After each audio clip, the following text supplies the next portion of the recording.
আসসালামু আলাইকুম। আমার খুব পছন্দের একটি ভর্তা নিয়ে আজকে আপনাদের মাঝে হাজির হয়েছি। অসম্ভব মজাদার ও সুস্বাদু। দেখতে যেমন সুন্দর, খেতেও তেমন দ্বিগুণ টেস্টি। আমার ভীষণ পছন্দের একটি ভর্তা, শুটকি চিংড়ি ভর্তা। অসম্ভব মজাদার। তো চলুন দেখে নিই আজকে আমার ঝটপট চিংড়ির রেসিপি। এখানে নিয়েছি আমি চিংড়ির শুটকি, তারপর এটাকে ভালোভাবে পানি দিয়ে পরিষ্কার করে নেব। ভালোভাবে পরিষ্কার না করলে নিচে অনেক ময়লা বালি থেকে যায়। দাঁতের নিচে পড়লে অনেক বিশ্রী একটা অবস্থা। এখানে আমি ভালোভাবে চিংড়িটা ধুয়ে নিচ্ছি। তো এখানে একটি পেনে আমি চিংড়িগুলো দিয়ে ভালোভাবে ভেজে নেব। হালকা সুন্দর করে ভেজে নেব। যখন এই ভাজাটা হয়ে যাবে তখন এর থেকে একটা সুন্দর ঘ্রাণ বের হয়ে আসবে, অনেক সুন্দর। আসলে চিংড়ি আমার খুব বেশি পছন্দ। আমি অন্যান্য কোনো মাছ পছন্দ করি না, কিন্তু চিংড়ি হলে আমার আর কিছুই চায় না। কাল থেকে আমার খুব চিংড়ি খেতে ইচ্ছে করছিল, কিন্তু যে আকাশের অবস্থা, সবসময় বৃষ্টি লেগেই থাকছে, কিন্তু অনেক সময় আমাদের ইচ্ছে থাকলে উপায় থাকে না।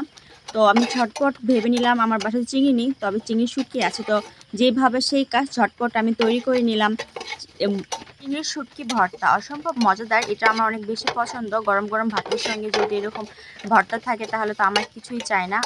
আশেপাশে মাছ মাংস থাকলে আমার আর দেখার বিষয় নেই, কারণ আমি অনেক বেশি পছন্দ করি এটা। একটু ঝাল ঝাল টাইপের আরও বেশি মজা। তারপর নিয়েছি আমি এখানে শুকনো মরিচ। যে যেরকম ঝাল খেতে পছন্দ করে সে সেরকমই নিতে পারে। আমি একটু ঝাল পছন্দ করি, সে কারণে আমি দিইনি। তারপরে ঝালটা ভাজা হয়ে গেলে এখানে আমি পেঁয়াজ রসুন দিয়ে আরও ভালোভাবে ভেজে নেব লাল লাল করে।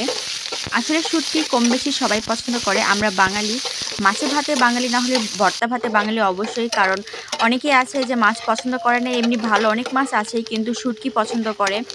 যারা শুটকি পছন্দ করে তারা দূর থেকে ওইটা ঘ্রাণ পেলে তাদের আরও দ্বিগুণ খিদে বেড়ে যায়। আর যারা পছন্দ করে না তারা দূর থেকে বমি চলে আসে, তাদের এমন একটা অবস্থা।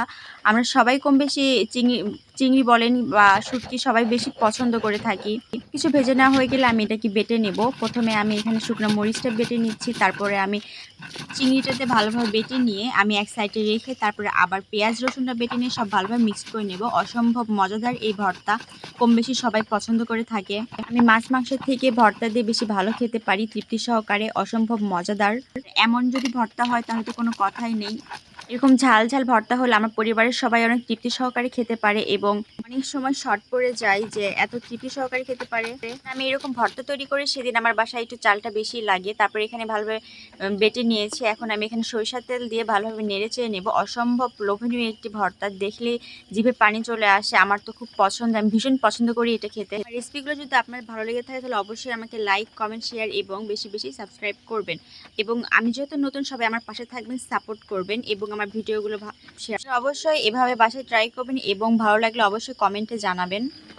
তৈরি হয়ে গেছে আমার ঝাল ঝাল চিংড়ি ভর্তা, অসম্ভব মজাদার ও লোভনীয়।